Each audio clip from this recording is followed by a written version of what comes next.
All right, we're going to go. Welcome, ladies and gentlemen, to the Retro and Rare podcast, episode for a Wicked Wednesday. Shout out to people in Boston. They say wicked. You disagree, right? Yeah, I don't think they say that. They do. I don't know about You that. never heard? All right, have you met somebody from Boston? I met people from London and they say wicked too. From So, I don't London? know. Yeah. So I don't know if they only say We're that really in going to start a Boston. show like this. Yeah, well, you brought it up. No, I know some people. My brother lives in Boston. He's not from Boston, but he lives in there, and he said it's a wicked good time, kid. Now, yeah, Perfect Storm. Or what's that movie called? Perfect Storm, right? Yeah. They're from Boston, from Worcestershire. Oh, my God. I think Worcestershire is like sauce you put on your steak. Yeah, you lost me there. I don't know. A1? Do you put A1 on steak? Yo, A1 sauce is best. Oh, you know what, bro? Look, we stumbled right into. By the way, this is going to be an issue today. The bill, I already hit it on the thing. Already? Already I hit it. All right, well, listen. You, motherfucker, like your steak. Tell the people, and I love that we have this platform now for all your fuckery going out to the world. Tell people how you would want a wonderful piece of filet mignon cooked. Tell them. Extra crispy. Well done. Disgusting. Well done. I'm going to look right in the camera. Ladies and gentlemen, I'm going to tell everybody this. If you are ordering a steak at a restaurant, medium rare, a little bit of red in there. You need red. Now, if you're a vegan and you're like killing animals and all that dumb shit, that's wonderful. I respect you, even though I really don't. I respect you, but it is unacceptable. It's unacceptable. We should have a poll, though, and then we'll see the results. No. No. What the fuck wrong with my headphones, man? Jesus Christ, I thought I was going to die. Listen, I don't even know why we're starting on this rant, but I'm going to tell you this. I'm never taking or paying at a restaurant again. Remember when I took you to that nice place at Orange Lake and we got the fucking filet mignon? We went on vacation. Oh, yeah, that was high-end shit. Yeah, oh yeah, and you ordered, the lady looked at you like a nut job. Excuse me, sir, did you say well done on that filet mignon steak? Yeah. And how was it? It was perfect. Yeah, of course it was. It was extra crispy. Fuck. Whatever. Anyway, I apologize. Listen, here's the deal. We got the first episode out. I thought it was great. How did you feel about it? Yeah, it was good. The It was clean. people's response, I'll be honest, I didn't even think it was going to be like that. I honestly thought it was one of those, I'll put it on YouTube, it'll have 14 views in a week, and maybe it'll catch on. We're doing really fucking good. Like, I don't want to just jinx us, but we're doing good. Yeah, people like it so far. That's Almost great. at 100 subscribers in like 20 hours for no reason. Like, thank you guys. Appreciate it. Want to give a shout out to some people. They helped out the show. My boy, The Toy Room, my boy James, he's the one been making me all the thumbnails for the videos. Oh, word. And giving me advice. He already has a great page on YouTube, The Toy Room. Oh, okay. So make sure you check that out.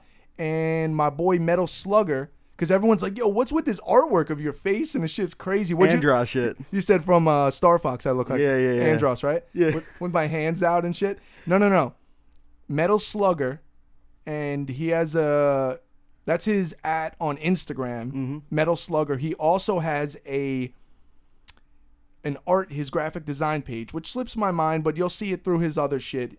There's been so many people that help me out with this shit. See, what people don't know is motherfuckers think I'm like I know how to do graphic design. I know how to do video editing. All I know how to do is talk a bunch of shit about what I'm passionate about.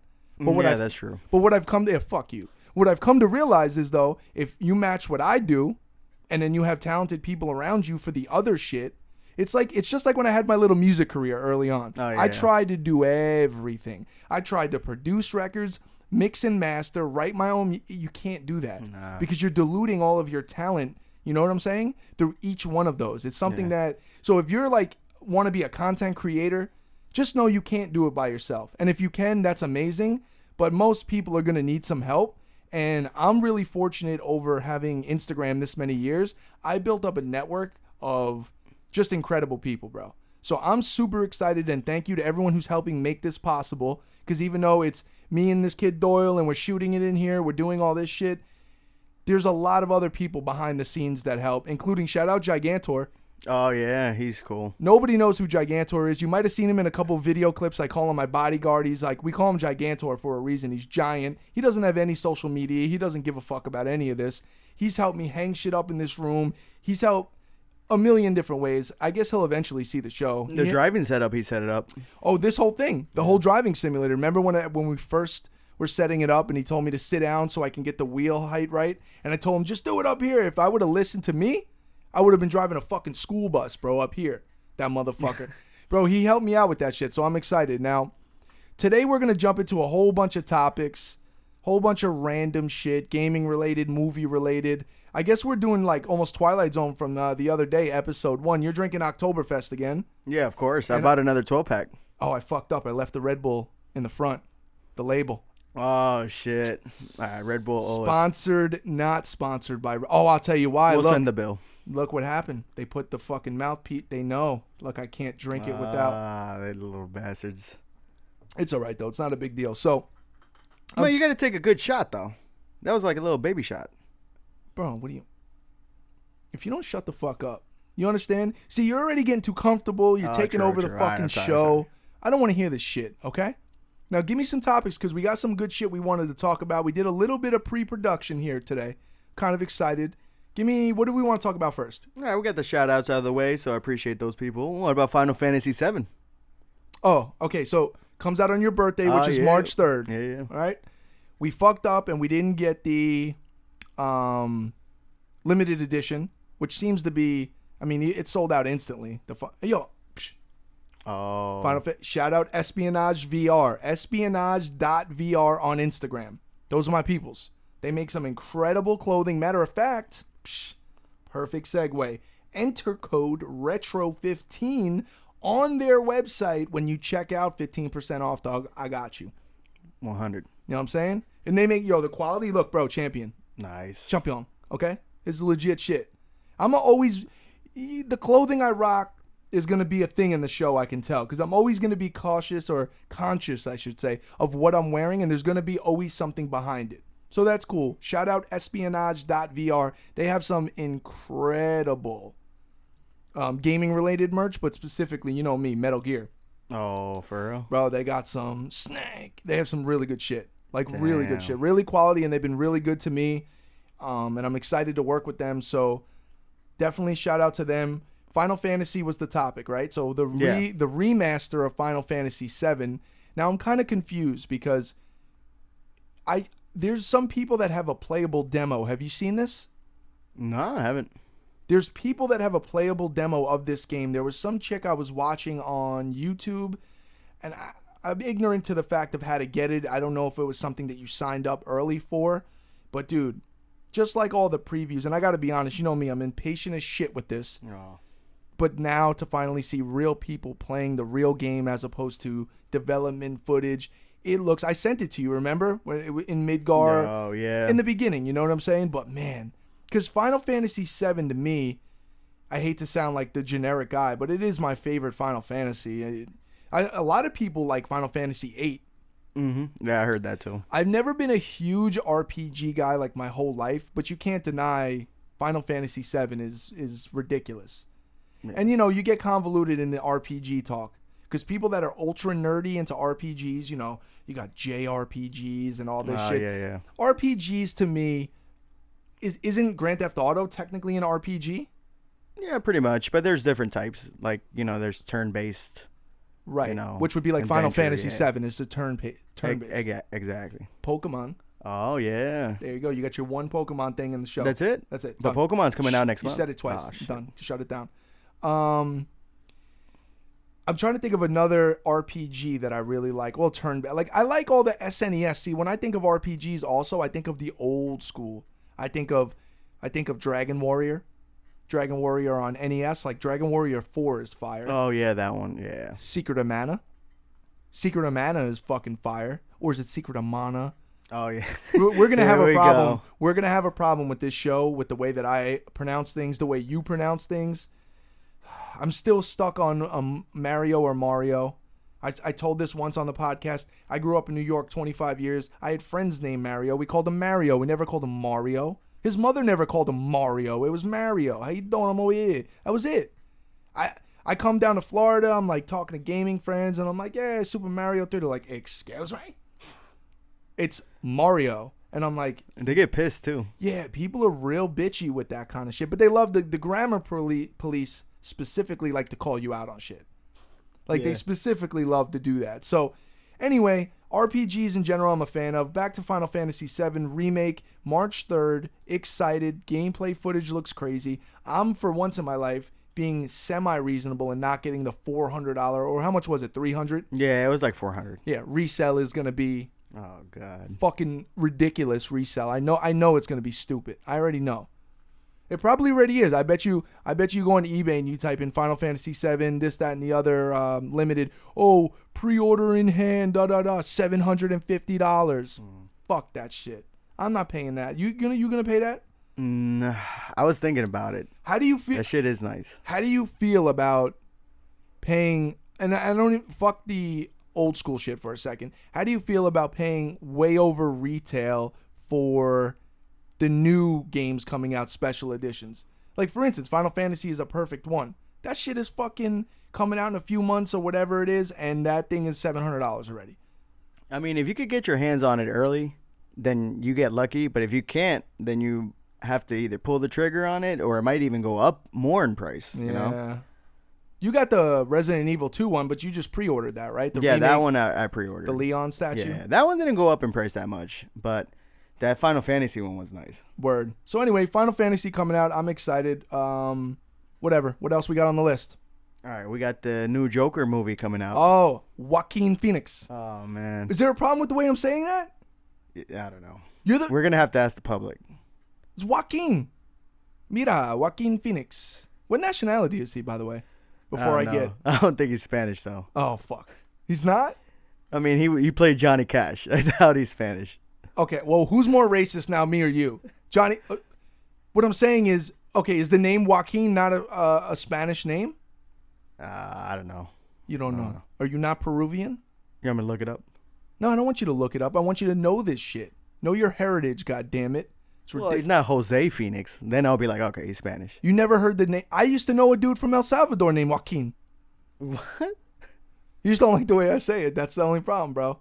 Fine, fuck you then, bro. Anyway, we'll see the comments. Let's talk about the fucking movie. How's that sound? Yeah, let's go. Now, I'm gonna be honest. When I first saw this movie coming out, I didn't see enough really, and they never the trailers were kind of obscure, and they didn't really let you know what was going on. But I wasn't into it. But the more I kind of realized, like, oh, this is like the slow burn Joker. You know what I'm saying? This is like,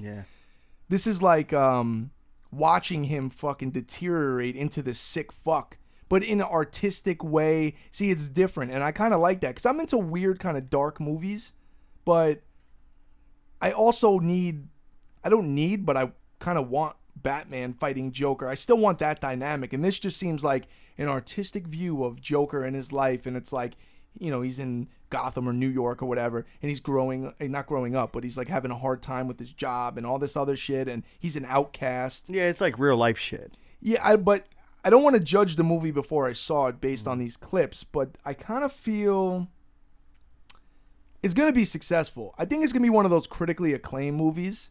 It's not going to get it's not going to have Endgame numbers. Yeah. You know what I mean? But because I'm a fan of the Joker. He's like one of my favorite villains. I mean, obviously Carnage is probably my favorite villain. But DC-wise, Joker's the fucking man, dude. I love it. I love Joker from the animated series. That's why everyone loves the blunt Joker. Oh, yeah, that one. That's the biggest celebrity of my collection is the blunt Joker.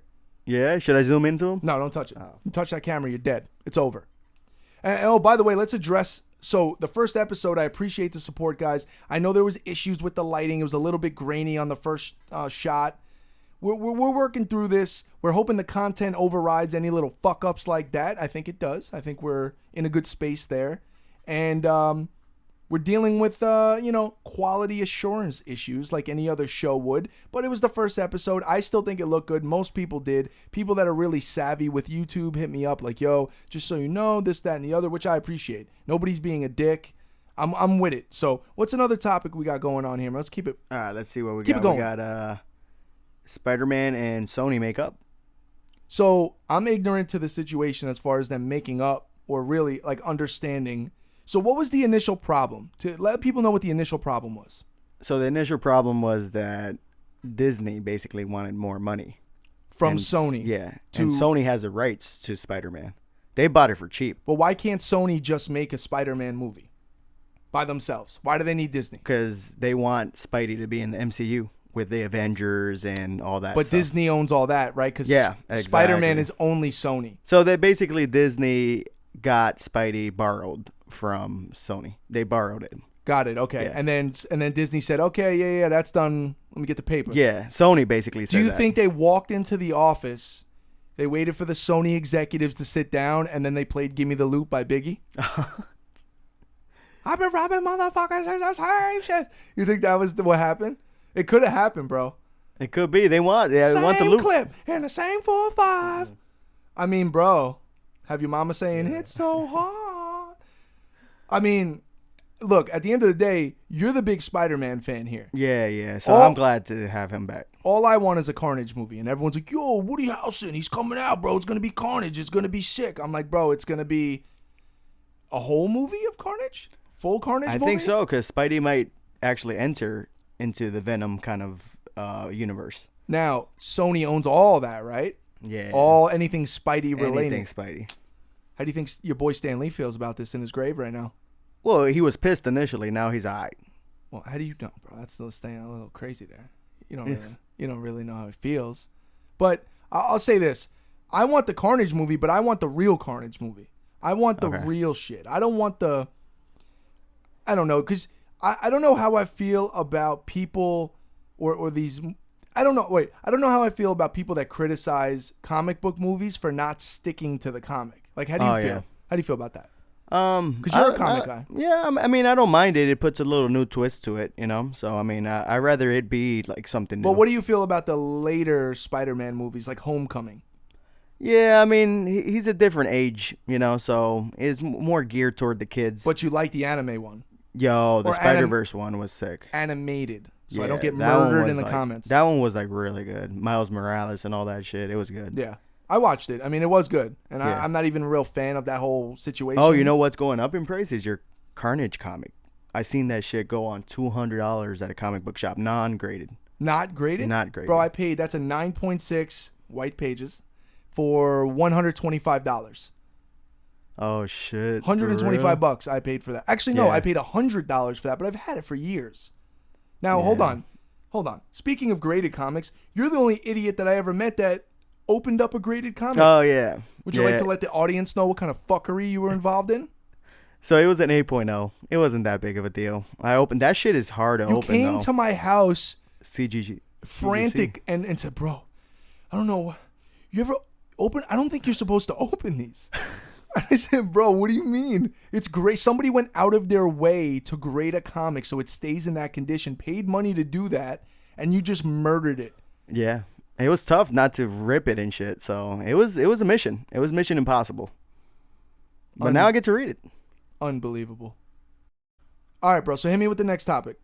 All right, we got on the list Sega Genesis Mini. Okay, so a couple of things with that. Number one, I have one sitting here. The reason I have one sitting here, this wonderful Sega Genesis mini system with 40 games, 40 classic games included. The reason I even have this here, it's been out for whatever, a couple weeks. I love it. The people love it. Luckily, it's not that hard to get. It's not something like the SNES and the NES mini when it came out and all that. I hated that when that happened. That was really bad, and I felt bad for people and scumbag resellers. And so we're gonna do a giveaway with this.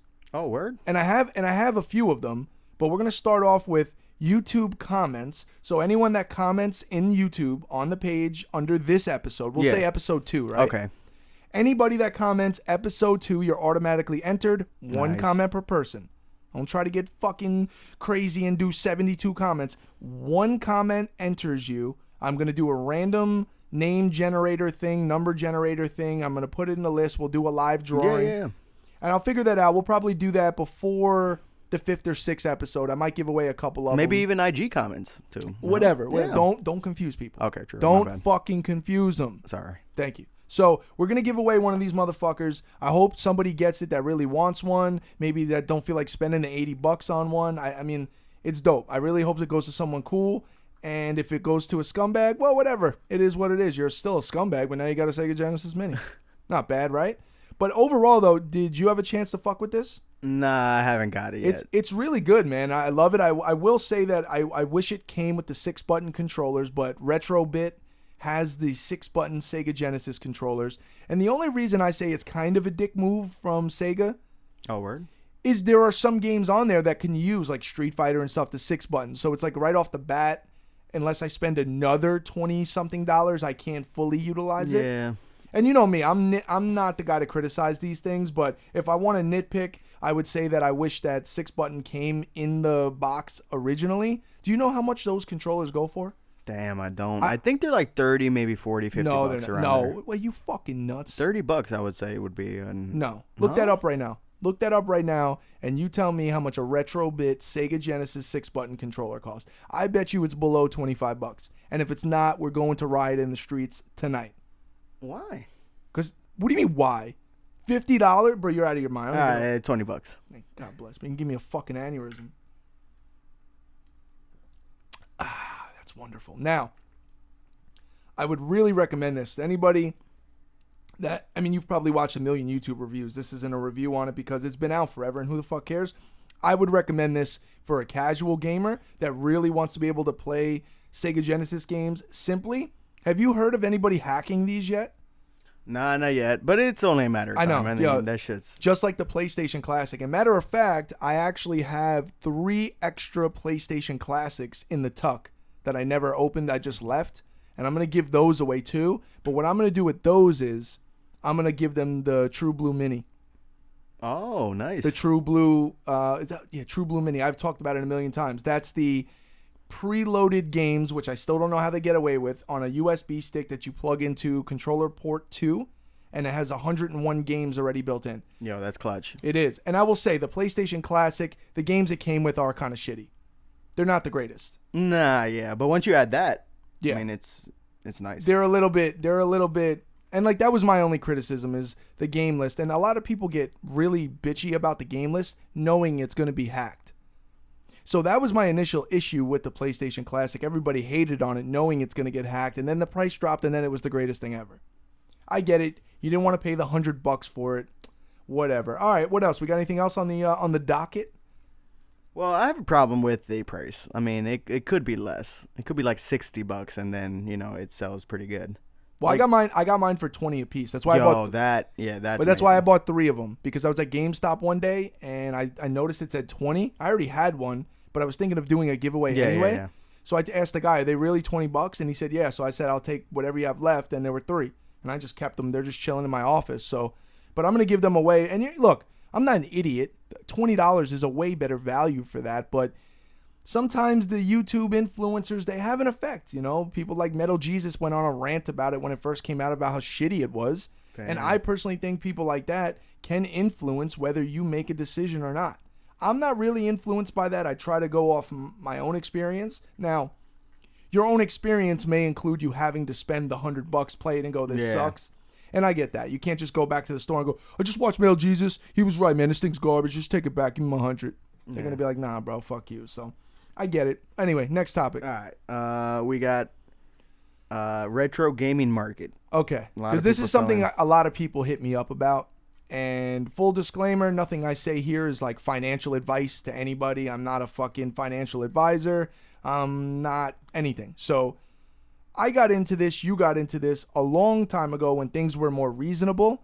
I wouldn't know if I snapped my fingers Thanos style and had none of this if I was like, yo, you know what I should do? I should start buying like old NES games, and I should, like, it would be ridiculous. Like, I don't even know. How much is just like an NES go for now? Just a system, an OG NES. Yo, remember you found that one at a Salvation Army or some shit? Shit. Bro. I guess I'll tell that story real quick, because we're talking about market and pricing. So I went to Salvation Army, random thrift shopping days. I was bored.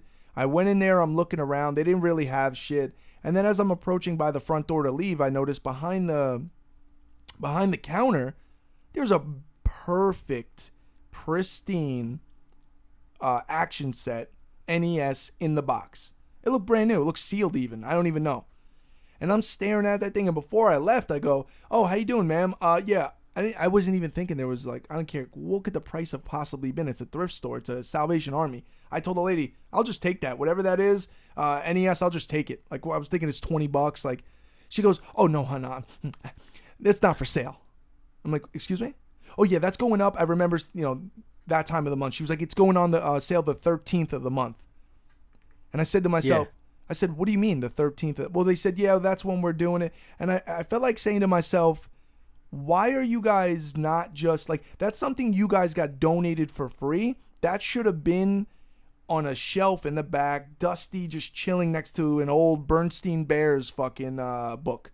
You know what I'm saying? Yeah. Not, prominently displayed, top retail price. They were selling it for $100, I come to find out, which I'm like, what the fuck are you doing? That you didn't pay somebody $78 for that. Now you're selling it $100 to cover your shit.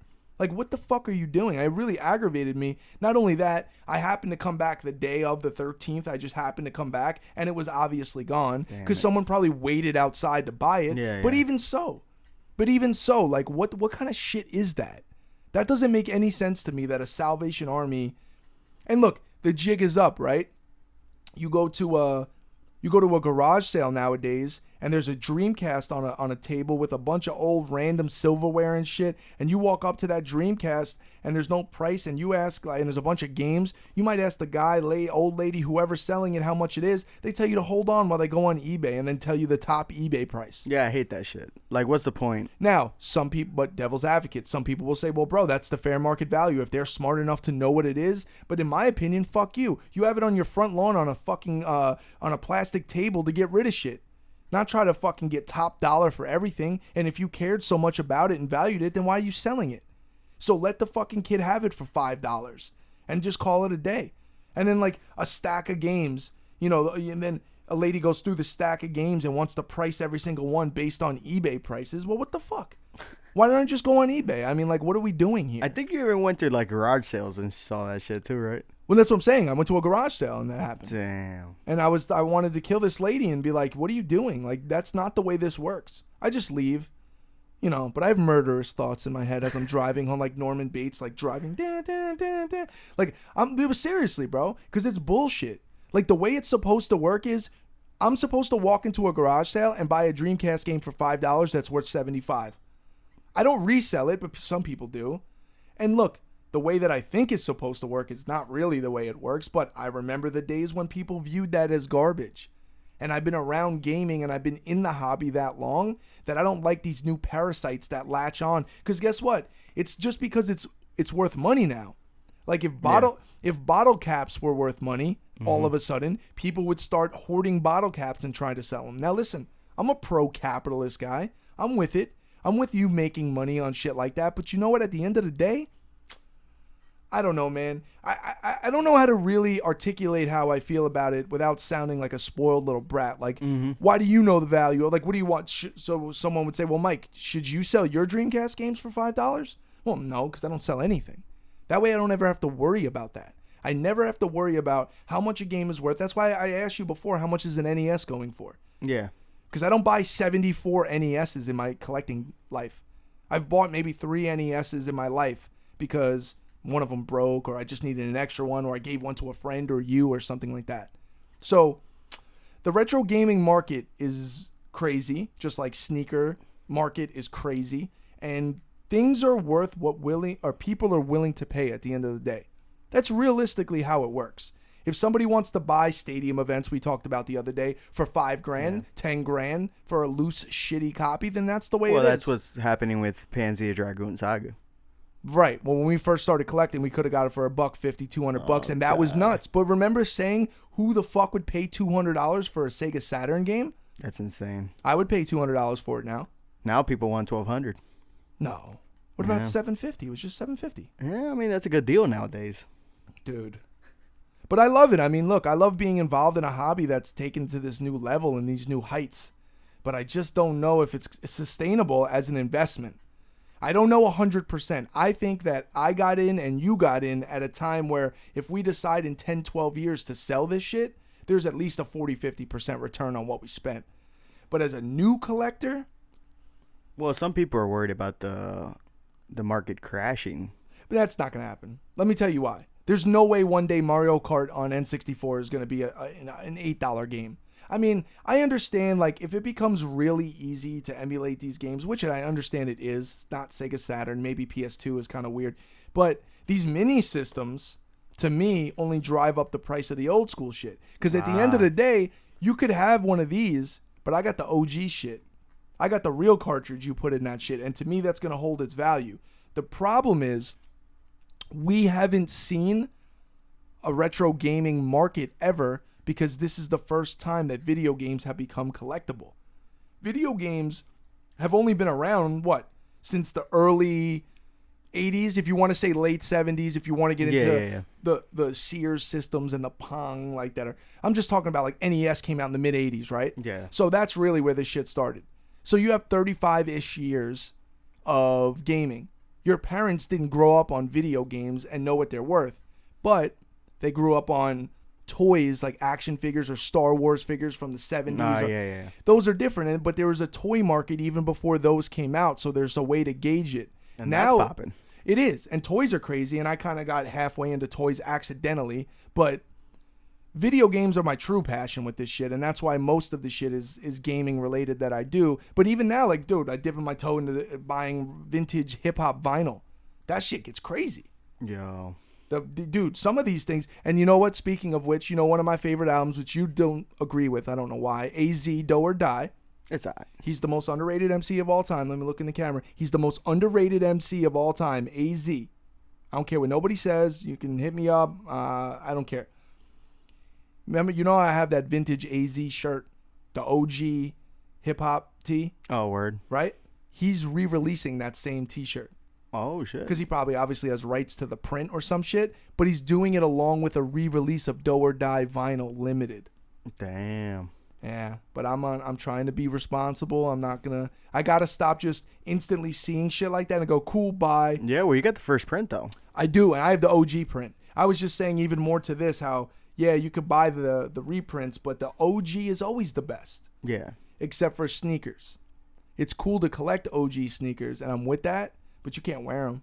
Oh, yeah. You can't wear a sneaker from 1997. Like, wear it. It'll just come apart on you. I didn't know that until... I did an interview with Slobby Robbie. He put me onto that. He was like, bro, those things just crumble after a while, no matter what. So I'm like, damn, just eventually, no matter what, unless they're in like hermetically sealed chamber, they're just going to deteriorate and break up. What about the Raekwon shoes? Bro. You can wear those. I'll never wear those. Those are never going to touch my feet, bro. They're never going to touch my feet. They're too important. The story. But guess what? Raekwon told me I'm the only one left with a dead stock pair of those sneakers. Damn. Because I don't know how many they made, but there wasn't a lot of them. There's not a lot of them out there. And I'm like a collector, so I'm like, am I going to wear these around and what? Some random person's going to say, yo, those are Rake. Like, no one's going to care. No one gives a fuck. If I go to a sneaker convention or something, but I'm not even that much into sneakers like that. You know what I'm saying? Mm-hmm. So, overall, retro gaming, I don't know about it as an investment, but if it's your passion and you're excited about, because like, it's not just buying the game, it's the setup. That's why the room looks this way. Yeah. Put a lot of time and effort. How many years has this room been coming? We've been tweaking shit. It's almost fucking 10 years of this shit, bro. And I take as much pride in the way it's set up and the way it looks as the contents of it. And they're both equally as important. Yeah. Because you could have a bunch of cool shit, but if you just store it in a locker, who cares? And that's why I get crazy, and I'm at a point now where those drawers are packed with the cool... catacombs. The catacombs, man. And I feel terrible about it, bro. I feel like I'm hoarding children in a fucking basement. That's what I feel like. Yeah, it's kind of like that. I know it is. And I feel bad that I'm leaving, there's probably $10,000 in video games in those drawers that are never going to see the light of day. Damn. So what do? Do I go Jaws, get a bigger boat? Giveaways. Just give away all that shit, bro? Come on, bro. But I don't want to sell it because I've come to an edge a couple of times where I'm like, you know what? Fuck it. eBay. Yeah. I'll get a few. I know. But then I like when it comes time to put the fucking pen to paper, I'm like, I don't know. And that's how I learned. I learned that a long time ago when I had an owner of a video game store come to this house and want to buy shit. And at first I was really confident. And then I was like, I don't know. And he kept asking about certain games. And I was like, oh, not that one. Now, if you know what I felt like? I was on an episode of American Pickers. When they go on there and they try to buy shit and the guys like they back out at the last second on them. That's kind of what I felt like. Damn. So it is what it is, man. Once again, I'm not a financial advisor. I'm not telling you to blow all your money on retro video games. I'm not saying to blow it on any kind of collectible. Do your research. Know what the fuck you're talking about. And be passionate about it. Exactly. Yo, your passion will bring you places that you will not believe. Look at me here with this. My passion was collecting and all this shit, and it manifested into a podcast and a show that we're going to do. Yeah. It's fucking great. And people like it. I know people are liking it, and I'm really excited about it. I'm excited about uploading the second episode now, and we're really going to do some cool shit here, man. We're going to have some great guests in studio. I've talked to so many people. It's going to be dope. So I think we'll shut it down from here. Another great episode, and look forward to at least 2 to 3 episodes a week at minimal. Until next time, peace.